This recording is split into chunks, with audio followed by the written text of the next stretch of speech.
Everyone, welcome to विश्वास classes. आज 9 जुलाई 2026 को कॉटन कॉर्पोरेशन ऑफ इंडिया का रिक्रूटमेंट आ गया है। Cotton corporation of India government of India undertaking है, एक पब्लिक सेक्टर है जो कि मिनिस्ट्री ऑफ टेक्सटाइल के अंडर आती है। रिक्रूटमेंट है इनका, डायरेक्ट रिक्रूटमेंट होगा। जो है सर रैंडमली आप लोगों के कोई भी एग्जाम होता है, आपके 4-5 सब्जेक्ट्स होंगे, सेक्शंस होंगे, रिटन एग्जाम होगा। ऑफिसर कैटेगरी के लिए आपका इंटरव्यू होगा, नॉन ऑफिसर कैटेगरी के लिए इंटरव्यू नहीं होगा। पूरा सब कुछ, क्या सिलेबस है, क्या वैकेंसीज हैं, किस तरह से पढ़ाई करनी है, वो सब कुछ हम लोग इस वीडियो में डिस्कस करेंगे। ये नोटिफिकेशन की ही पीडीएफ को मैंने ओपन करके यहाँ पर रखा हुआ है। अगर नोटिफिकेशन में हम लोग देखें तो आपका सबसे पहले इसके अंदर मोड ऑफ एप्लीकेशन kotcorp.org.in, इस वेबसाइट के थ्रू ही आपको अप्लाई करना है।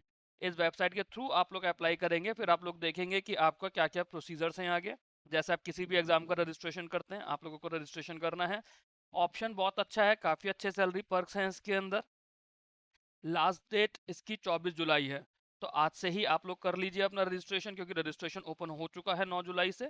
24 जुलाई तक का वेट करने की ज़रूरत नहीं है। और जब रजिस्ट्रेशन करेंगे तो रजिस्ट्रेशन करने के बाद, फीस पे करने के बाद, दोबारा से लॉगिन करके अपना रजिस्ट्रेशन फॉर्म डाउनलोड करके रख लीजिएगा। यह बात ध्यान रखिएगा कि आप लोगों को अपना रजिस्ट्रेशन फॉर्म डाउनलोड करके रखना है।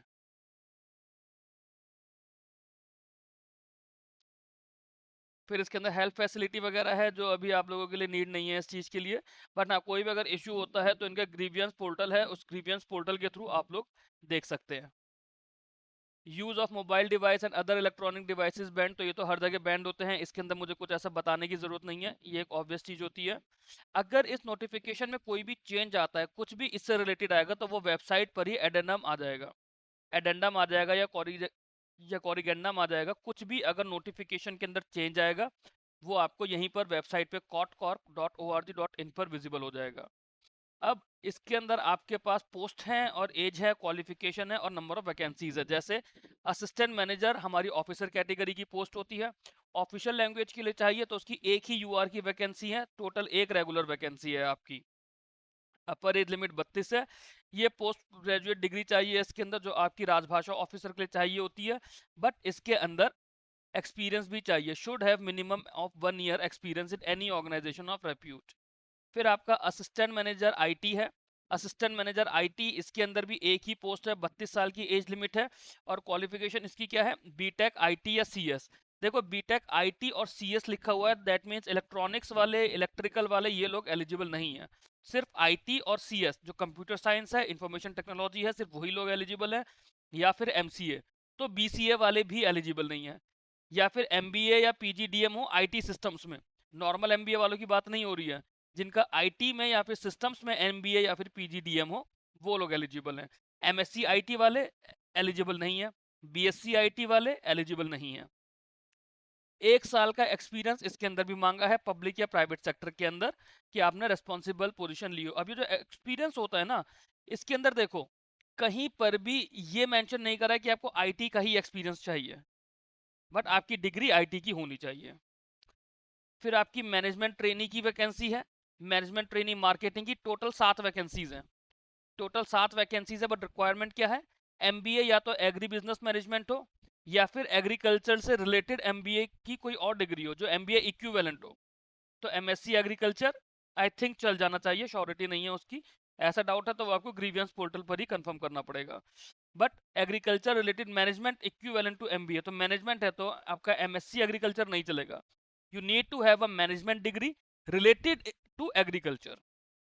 Management training accounts, 5 total vacancies हैं इसकी। 30 साल की अपर एज लिमिट है। सीए या फिर सीए में, जो चार्टर्ड अकाउंटेंट्स है या कॉस्ट एंड मैनेजमेंट अकाउंट्स होते हैं सीए में, वो लोग इसके लिए एलिजिबल है।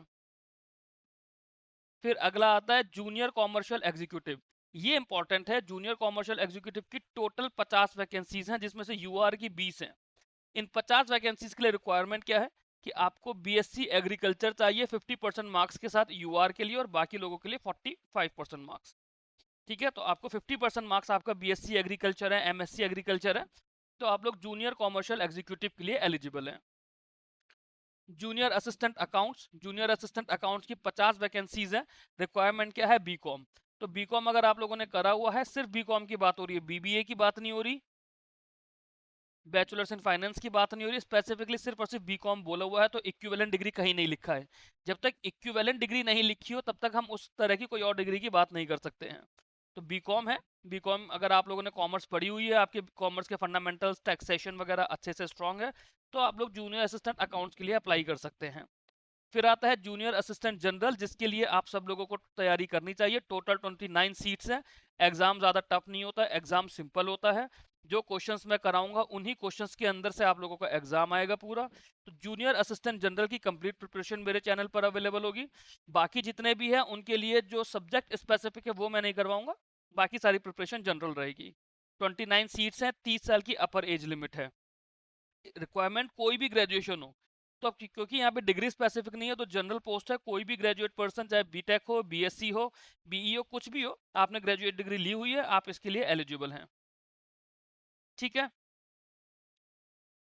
अच्छा, जब हम एनी ग्रेजुएट बोलते हैं तो 10+2+3 है। 10+2+3, जिन लोगों ने डिप्लोमा करा हुआ है ना, जो लोग बीटेक वाले होते हैं, पॉलिटेक्निक डिप्लोमा करने के बाद में वो लोग फिर उसमें जाते हैं, तो वो लोग भी इसके लिए एलिजिबल हैं। ये सारे एब्रिविएशंस तो आप लोगों को पता ही होते हैं कि you are is unreserved, SC, schedule caste, SC, schedule tribe और ये सब, इसमें तो कुछ बताने की जरूरत है नहीं। ईडब्ल्यूएस के लिए जो उनकी कंडीशंस होती है वो भी मुझे यहाँ बताने की जरूरत नहीं है, आप लोगों को ऑलरेडी पता होगा। जो पीडब्ल्यूडी के लिए होती है, पर्सन विद बेंचमार्क डिसेबिलिटीज, वो भी आप लोगों को आइडिया होगा उसके अंदर जो रेस्पेक्टिव लोग हैं, तो उसके लिए मेरे को कुछ बताने की जरूरत नहीं है, ये सब आप लोगों को ऑलरेडी पता होगा। जो भी आप लोग इन प्रॉब्लम से फेस कर रहे हैं, इन प्रॉब्लम्स को फेस करते हैं, तो ये तो सब बेसिक चीज़ें हैं, इसमें यहाँ कुछ ऐसा बताने का नहीं है। स्क्राइब वगैरह की कंडीशन आप लोगों को मेरे से ज़्यादा बेटर पता है। तो जो इसके अंदर आईडीए पे स्केल होते हैं, देखो 3 तरह के पे स्केल्स होते हैं। एक सेंट्रल पे कमीशन होता है जो सेंट्रल गवर्नमेंट एम्प्लॉयज को मिलता है। एक बाईपार्टेड सिस्टम होता है जो कि बैंकिंग एम्प्लॉयज को मिलता है, जिसपे इंश्योरेंस भी बेस होता है। और एक आईडीए होता है जो कि इंडस्ट्रियल स्केल होता है। तो ये जो स्केल है ये इंडस्ट्रियल स्केल है। जूनियर असिस्टेंट जनरल की सैलरी 22,000 रुपए से शुरू है। 22,000 रुपए की सैलरी, ये आपको अप्रोक्सीमेटली 40 के आसपास पड़ेगी, जो आपकी इन हैंड आएगी रफली 40 के आसपास आएगी, जो 22,000 की सैलरी है। नेट पे आप लोग चेक कर लीजिएगा कि इसमें डीए कितना चल रहा है, आईडीए स्केल के ऊपर। बेसिक आपकी 22,000 है, 50% भी अगर आपका डीए हुआ तो आपको उसमें 11,000 डीए का ऐड हो जाएगा। टोटल आप लोगों का 33,000 हो जाएगा। उसके बाद कुछ आपके सिटी के अलाउंस होंगे, कुछ पर्क्स वगैरह होंगे, तो रफली 35-40 के अराउंड आप लोगों की इसमें सैलरी बनेगी। फिर आता है प्रोबेशन पीरियड। तो ज्वाइनिंग के बाद में 1 साल का आप लोगों का प्रोबेशन रहेगा। 1 साल का प्रोबेशन है, उसके बाद में आपकी परमानेंसी होगी, वो यूजुअली हर उसमें होता है। बट इसके अंदर क्या है, एक बॉन्ड रहेगा आपका minimum period of 3 year. Service bond आप लोगों को करना पड़ेगा 3 साल का, आप लोगों को करना होगा। और या फिर 3 महीने की बेसिक पे का। ठीक है। जो आपके डेट ऑफ, अगर आप इससे पहले छोड़ते हैं तो आपको 3 महीने की बेसिक पे, जैसे आपकी मान लो ये 22,000 रुपए है, तो ये बेसिक पे आपको 3 महीने के लिए पे करके जॉब छोड़नी पड़ेगी। ये हर जगह होता है। अब एलिजिबिलिटी कंडीशंस, एलिजिबिलिटी कंडीशन हम लोगों ने देख लिया था कि मिनिमम 18 साल की एज होनी चाहिए। बाकी आप लोगों के लिए एज, कंडीशन, क्वालिफिकेशन सब कुछ ऊपर टेबल में मेंशन था, उसमें अलग से हमें यहाँ जाने की जरूरत नहीं है। एज रिलैक्सेशन भी आप लोगों को पता है किस कैटेगरी में क्या मिलता है, उसमें भी मुझे कुछ बताने की जरूरत नहीं है। अब हम लोग सीधे चलते हैं सबसे ज्यादा इंपॉर्टेंट चीज, कि इसकी जो फीस है। जो जनरल, ईडब्ल्यूएस और ओबीसी कैंडिडेट्स हैं उनके लिए फीस है 1770 रुपए। जो एससी, एसटी, एक्स सर्विसमैन या पीडब्ल्यूबीडी लोग हैं उनके लिए फीस है 590 रुपए। फीस बहुत ज़्यादा है, इसलिए आपका कंपटीशन बहुत कम होगा। बहुत सारे बच्चे जो टैलेंटेड हैं, डिजर्विंग है, वो इस फीस को अफोर्ड नहीं करेंगे, क्योंकि वैकेंसीज कम है, फीस कम है, तो आपका मेजर कंपटीशन हट गया। अब आपका कंपटीशन सिर्फ उन बच्चों से होगा जो फीस पे करके सीरियसली इस एग्जाम को फोकस करेंगे। जॉब अच्छी है, अगर आप लोग ये फीस अफोर्ड कर सकते हैं तो बिल्कुल इस फॉर्म के लिए अप्लाई करिए। मोड ऑफ पेमेंट, पेमेंट आपका ऑनलाइन ही होगा, ये सब मेरे को बताने की जरूरत नहीं है। मिसकंडक्ट एक्शन का ये भी आप लोगों को पता होता है यूएफएम में क्या होता है, इसके अंदर मुझे कुछ बताने की नीड नहीं है। एप्लीकेशन का प्रोसेस आप लोगों को बता दिया है कि kotcorp.org.in के थ्रू ही आप लोग इसको अप्लाई करेंगे। आज 9 जुलाई से एप्लीकेशन शुरू हो गया है और 24 जुलाई 2026 तक इसका रजिस्ट्रेशन रहेगा। अच्छा, अब इसके अंदर ये आपकी कंडीशन है, फोटो साइज के लिए, स्कैन सिग्नेचर के लिए आपको इसमें अपने डॉक्यूमेंट्स भी अटैच करने पड़ेंगे। On successful completion of registration an application sequence number and password will be generated, वो आपके पास ईमेल पर, मोबाइल नंबर पर आ जाएगा। फिर आपको अपना ये सारी डिटेल्स अपलोड करनी है। आपकी passport size photograph, signature, 10th class की मार्कशीट और सर्टिफिकेट जिसका साइज ऑलरेडी दे रखा है, साइज और फॉर्मेट दिया हुआ है, 12th क्लास की मार्कशीट और सर्टिफिकेट, जो आपकी क्वालिफिकेशन डिग्रीज हैं वो, कोई एडिशनल क्वालिफिकेशन है उसका भी, और कोई आपका एक्सपीरियंस है उसका भी, ये सब आप लोगों को करना पड़ेगा। उसके बाद आप लोगों को डिक्लेरेशन भी साइन करना पड़ेगा। उसके बाद ही आप लोग एप्लीकेशन फॉर्म का प्रिंट ले सकते हो। एप्लीकेशन फॉर्म का प्रिंट आप लोगों को जरूरी है, उसे पीडीएफ बना के अपने पास रख लेना। बहुत सारे बच्चे आईबीपीएस और बाकी हर एग्जाम के बाद परेशान होते हैं कि एप्लीकेशन फॉर्म कब डाउनलोड होगा। ये लोग पता नहीं दोबारा विंडो देंगे फॉर्म डाउनलोड की या नहीं देंगे, बट क्योंकि लिखा हुआ है तो इस बात पर ध्यान देते हुए प्रिंट जरूर ले लेना। एक बार एप्लीकेशन सबमिट हो गई उसके बाद उसमें कोई भी चेंज नहीं होगा, फिर कोई चेंज नहीं होगा, तो फॉर्म करेक्ट करने की विंडो का कोई इसमें ऑप्शन नहीं होगा। फिर इसके अंदर सेंटर्स वगैरह की बात होगी। सेंटर्स 11 सिटी में एग्जाम होगा: मुंबई, नवी मुंबई, हैदराबाद, न्यू दिल्ली, चेन्नई, लखनऊ, चंडीगढ़, कोलकाता, बेंगलुरु, अहमदाबाद, पटना, जयपुर। यही आपके एग्जाम सेंटर्स हैं। तो बहुत सारे बच्चे आप देखिए इन एग्जाम सेंटर्स की वजह से भी नहीं अप्लाई करेंगे, क्योंकि आपके लिए लिमिटेड सेंटर्स हैं, तो हर बच्चा हर जगह एग्जाम देने नहीं जा सकता। तो बहुत अच्छी ऑप्शन है स्पेशली उन लोगों के लिए जो इन एरियाज में या इन एरियाज के आसपास रहते हैं। जैसे मुंबई में है तो कल्याण वाले लोगों के लिए, थाने वाले लोगों के लिए, लोनावला के बच्चों के लिए बहुत अच्छा ऑप्शन है। जो लोग दिल्ली सेंटर अप्लाई करेंगे तो गाजियाबाद, नोएडा, गुरुग्राम, सोनीपत, पानीपत, फरीदाबाद, इन बच्चों के लिए बहुत अच्छा ऑप्शन है। लखनऊ है तो बाराबंकी के लोग, कानपुर के लोग, प्रयागराज के लोग, उन लोगों के लिए अच्छा ऑप्शन है। चंडीगढ़ है तो चंडीगढ़ के आसपास के लोगों के लिए बहुत अच्छा ऑप्शन है। तो आप लोग इस वैकेंसी के लिए अप्लाई कर सकते हैं, प्रोवाइडेड आप लोगों को एप्लीकेशन फीस में कोई इशू ना हो। फिर जनरल कंडीशंस होती हैं, ये सब हमें पढ़ने की यहाँ पे जरूरत नहीं है। अब हम लोग सीधे अपने एग्जाम के सिलेबस पर चलते हैं। सबसे पहली चीज, जो कंप्यूटर बेस्ड टेस्ट होगा उसमें एक आपको मिनिमम क्वालिफाइंग परसेंटेज दी हुई है। यूआर को 40% तो मिनिमम है ही है। The minimum qualifying percentage prescribe for computer based test for different categories आपकी 40% है। तो यहाँ तक अभी तक इसमें सेक्शनल कट ऑफ के लिए नहीं लिखा हुआ है। मैंने चेक भी नहीं करा है अलग से सेक्शनल कट ऑफ का। आगे हमारे इसके अंदर चलते रहते हैं। डेट ऑफ बर्थ वगैरह की सब चीज़ें आप लोगों को पता रहेंगी। कास्ट सर्टिफिकेट आप लोगों को देना पड़ेगा, वो आप लोगों को मुझसे बेटर वे में पता है। Change in job profile and posting, अब जो इसके अंदर सिलेक्टेड कैंडिडेट्स हैं उन लोगों को कॉटन ग्रोइंग एरियाज के अंदर पोस्ट किया जाएगा। जो जूनियर कॉमर्शियल एग्जीक्यूटिव होगा उनकी पोस्टिंग रूरल और रिमोट एरियाज में भी हो सकती है, क्योंकि कॉटन तो देखो रूरल और रिमोट एरियाज में रहेगा। और कैंडिडेट्स को इंडिया में किसी भी ऑफिस में पोस्ट किया जा सकता है। मैनेजमेंट के पास रहेगा, वो आपकी जॉब प्रोफाइल भी चेंज कर सकते हैं किसी भी टाइम पर। ठीक है, ये हर सर्विस कंडीशंस, हर जॉब के अंदर सर्विस कंडीशंस की पार्ट होती हैं ये। तो इसमें आप लोगों को कोई ऑब्जेक्शन नहीं होना चाहिए, एटलीस्ट जैसा भी है। अनएम्प्लॉयड होने से तो बहुत बेटर है, बैंकिंग से बेटर जॉब है। अगर आप लोग इसको बैंक क्लर्क से कंपेयर करोगे, बैंक बैंक क्लर्क से ज्यादा बेटर जॉब रहेगी ये। अब बात आ जाती है सिलेबस की। जो आपका एग्जाम होगा, देखो असिस्टेंट मैनेजर का जो ये फर्स्ट पार्ट होगा ना इन सारे एग्जाम्स का, ये वाला जो पार्ट है जिसके अंदर आपको जनरल इंग्लिश करनी है, रीजनिंग करना है, क्वांट्स करना है, जीके करना है और सब्जेक्ट नॉलेज करनी है। तो जनरल इंग्लिश तो आप लोग अपने आप कर रहे हैं जिस भी तरह से आप लोग कर रहे हैं। इसमें आप लोगों के articles, prepositions, vocabulary, reading comprehension, synonym, jumble sentences, ये सब आएगा। बैंकिंग एसएससी मिक्स आएगा इसमें। ठीक है, बैंकिंग एसएससी मिक्स आएगा, मतलब ऐसे समझ लो कि वोकेबलरी एसएससी वाली आएगी, जंबल सेंटेंसेस और रीडिंग कॉम्प्रीहेंशन आपका बैंकिंग वाला आएगा। एरर्स इसमें इंग्लिश वाले आएंगे जो एसएससी के आते हैं। तो ये पेपर क्लियर करना बहुत इजी है, बहुत सिंपल है। मैं आप लोगों को एक तरीका बताऊंगा टेलीग्राम ग्रुप के अंदर, जो भी बच्चे मेरे से जुड़ेंगे इस पेपर के लिए, बहुत सिंपल तरीका है ये वाली इंग्लिश क्लियर करने का। ऐसा तरीका है कि 15 नंबर में से आप आराम से 10 से 12 नंबर लेकर आ सकते हो। 10 से 12 नंबर इस 15 में से लाना बहुत आसान है। रीजनिंग, रीजनिंग में देखिए सिलेबस क्या है। शिलॉक्स, कोडेड इनइक्वालिटीज, तो कोडेड इनइक्वालिटीज का लेक्चर मेरे को ऑलरेडी आप लोगों के लिए लेना है। शिलॉजिज्म मैंने आप लोगों को कराया हुआ है। डायरेक्शन डिस्टेंस का मेरा वीडियो ऑलरेडी है, अवेलेबल है, उसके थ्रू आप लोगों को करना है। ऑर्डर एंड रैंकिंग आपको करना है। ब्लड रिलेशन जो मैंने कराया है वो सफिशिएंट है। डेटा इंटरप्रिटेशन इसके अंदर रीजनिंग में आया है। बहुत इंपॉर्टेंट चीज आप लोगों को ये देखनी है, डेटा इंटरप्रिटेशन इसमें रीजनिंग के अंदर आया है। ठीक है, तो ये आपका क्वांट्स का पार्ट नहीं है, इस एग्जाम में डीआई आपका रीजनिंग का पार्ट है। कोडिंग एंड डिकोडिंग मैंने आप लोगों को करवाई हुई है। Deductive logic, data sufficiency, series completion, puzzle pattern, ये सब कुछ ऐसा है कि 15 क्वेश्चन में से आप आराम से 12 नंबर तक लेकर आ सकते हो। थोड़ी सी मेहनत करनी है, थोड़ी सी प्रैक्टिस करनी है। 10 से 12 नंबर आप यहाँ लेकर आ सकते हो, 12 नंबर तक आप यहाँ लेकर आ सकते हो। क्वांट्स की बात करते हैं, रेशियो प्रोपोर्शन आएगा, टाइम एंड वर्क आएगा, स्पीड डिस्टेंस आएगा, percentage, average, profit loss, discount, probability, simple interest, compound interest. तो बेसिकली जो आपकी अर्थमेटिक है ना, बैंकिंग की जो अर्थमेटिक है वो इसमें आएगी। और ये पूरे के पूरे 15 क्वेश्चन आप पूरे 15 नंबर यहाँ लेकर आ सकते हो मेरे वीडियोस के थ्रू। जितना मैंने क्वांट्स में कराया है, मैं एक डेडिकेटेड ग्रुप इसके लिए बना दूंगा टेलीग्राम पे, लास्ट में आप लोगों को उसका लिंक मिल जाएगा वीडियो में। उस ग्रुप को ज्वाइन कर लीजिए, उसमें मैं डे वाइज वीडियो आप लोगों को भेजूंगा। उसके थ्रू ये 15 नंबर पूरे क्वांट्स के हम लोग स्कोर करेंगे। फिर बात करते हैं यूनिट 4 जनरल नॉलेज की। जनरल नॉलेज में आपकी इंडियन ज्योग्राफी आएगी, Indian and trade and economy आएगी, करंट अफेयर्स आएंगे वर्ल्ड के, इंडिया के, scientific research, award, sports, world geography etcetera.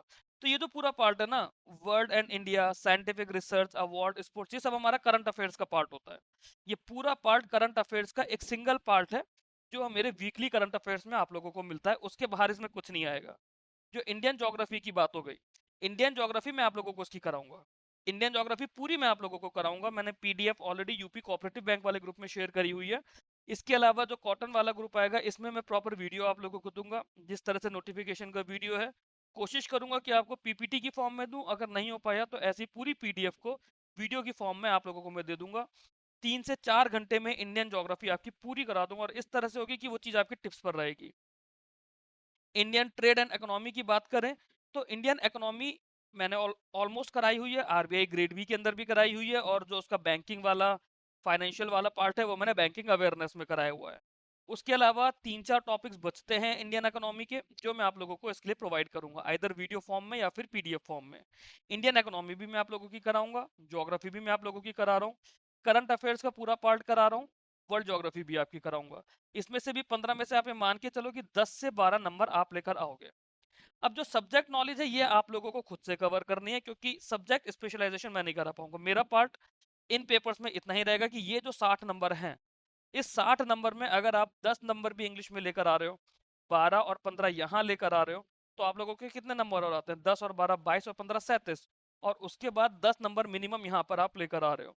तो आपके 60 में से 47 मार्क्स यहाँ पर आप मान लीजिए कि रहेंगे ही रहेंगे। 60 में से 47 से 50 के बीच में, या इनफैक्ट रेंज में आपको दे देता हूँ कि 45 से 50 के अप्रॉक्स मैं आप लोगों के कवर करा रहा हूँ। आप लोगों की मेहनत अच्छी रहेगी तो आप लोग पूरे 60 मार्क्स स्कोर कर लोगे, अदरवाइज 45 से 50 सिर्फ मेरे भरोसे पे आप कर सकते हो। अब जो सब्जेक्ट स्पेसिफिक सिलेबस है ये आप लोगों के आपके सब्जेक्ट्स का है, जो भी आपके ग्रेजुएशन या पोस्ट ग्रेजुएशन के सब्जेक्ट्स हैं उसमें मैं बात नहीं करूंगा। जो अच्छा, अब जैसे ये आपका असिस्टेंट मैनेजर आईटी का सिलेबस हो गया, इन सब के अंदर क्या है, आपका इंग्लिश, रीजनिंग, क्वांट्स और जनरल नॉलेज के साथ साथ एक आपका बेसिक कंप्यूटर साइंस का भी सिलेबस है। ये जो कंप्यूटर साइंस का बेसिक सिलेबस है ना, जो हमारे बैंकिंग में कंप्यूटर अवेयरनेस के नाम से आता है, या यूपी कोऑपरेटिव बैंक में कंप्यूटर नॉलेज के नाम से आता है, मेरे वीडियोस और पीडीएफ एमसीक्यूज के थ्रू आप ये 15 क्वेश्चन आराम से 12 नंबर तक लेकर आ सकते हो। 2 से 3 क्वेश्चन का एक मैं मार्जिन लेकर चलता हूँ कि कुछ हो सकता है मैं मुझसे कवर ना हुआ हो, कुछ हो सकता है कि आउट ऑफ द कॉन्टेक्स्ट या ज्यादा डीप में पूछ लिया जाए।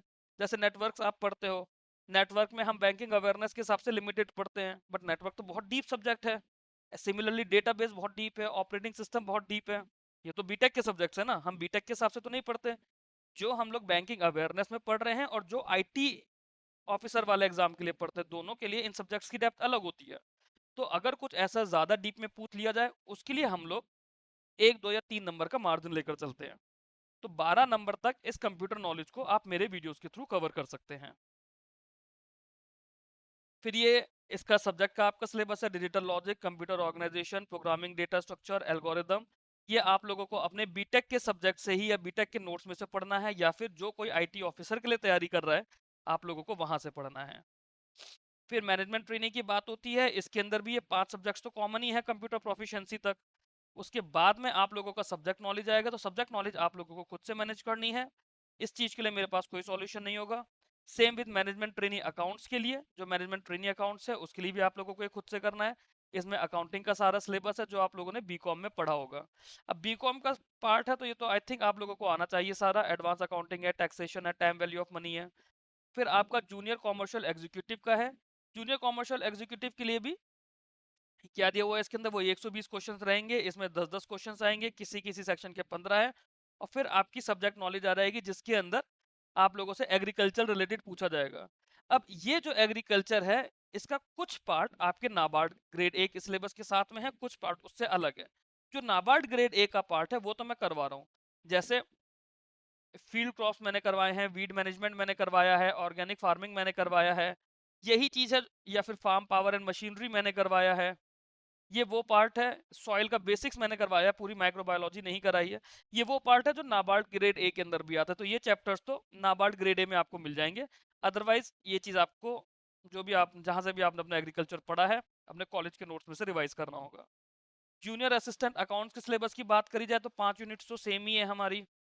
छठी यूनिट में आप लोगों का बीकॉम का सिलेबस आ जाएगा, जिसमें अकाउंटिंग है, कॉस्ट अकाउंटिंग, टैक्सेशन, बिजनेस आ जाएगा, law, auditing, financial management, cost of capital, या फिर फाइनेंशियल मार्केट और इंस्टीट्यूशंस। इनके कुछ कुछ पार्ट जो आरबीआई ग्रेड बी के सिलेबस में है, जैसे फाइनेंशियल मार्केट्स मैंने पूरा कराया है, और ये काफी ज्यादा डिटेल में कराया है।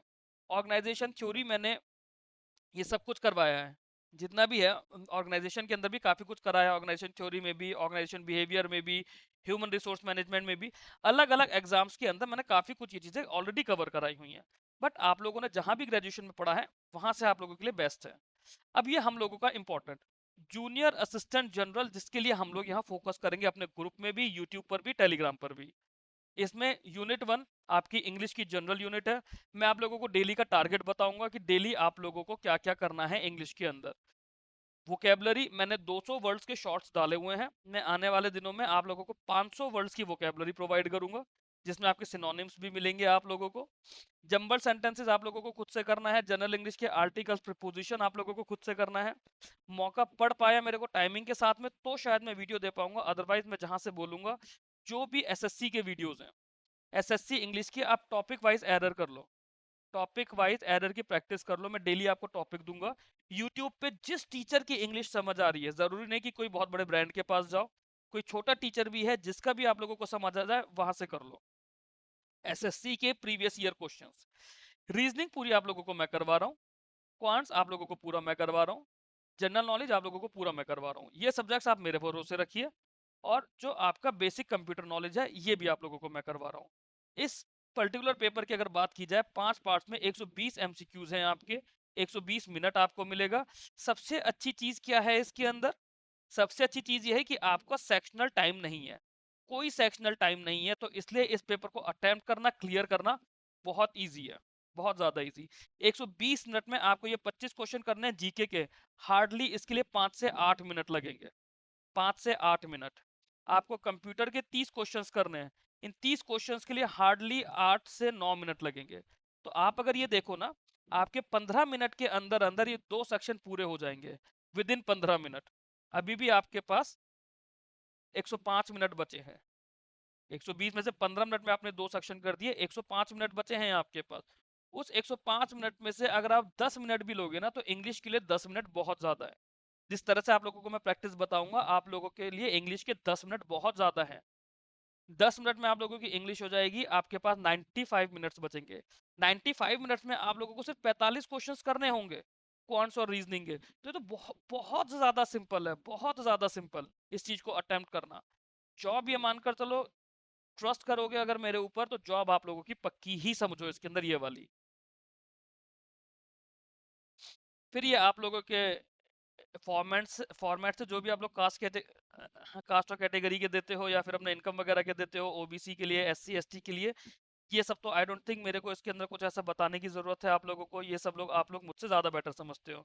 मैं क्योंकि यूआर कैटेगरी से फॉर्म भरता था हमेशा, तो मेरे को ये फॉर्मेट्स के बारे में बहुत ज़्यादा आइडिया नहीं है, बट जो भी है, जिस भी तरह से आप लोग करते आ रहे हो, आपका अगर रिन्यू कराना है तो रिन्यू करा लो, रिन्यू नहीं कराना है तो रिन्यू मत कराओ। वो आप लोगों को अपने अकॉर्डिंगली देखना पड़ेगा, कैसे कैसे कौन कौन सा सर्टिफिकेट आता है। बस एक बार ये देख लेते हैं कि नोटिफिकेशन में कुछ ऐसा स्किप तो नहीं हुआ हम लोगों से, क्योंकि अभी एग्जाम डेट्स हमें नहीं पता। एग्जाम डेट्स इसकी किसी को भी नहीं पता, तो नोबडी नोज कि एग्जाम कब तक होगा। बट हाँ, आने वाले 2 महीने में ये एग्जाम हो जाएगा। अगर आप लोग बैंकिंग की भी तैयारी कर रहे हो, तो बैंकिंग को इसके साथ साथ आप प्रिपेयर करके आप ये एग्जाम भी क्लियर कर सकते हो, बैंकिंग का एग्जाम भी क्लियर कर सकते हो। बैंक क्लर्क से ज्यादा बेटर जॉब है, इनफैक्ट एसबीआई क्लर्क से वर्क लाइफ बैलेंस के कंपैरिजन में ये जॉब बहुत ज्यादा अच्छी रहेगी।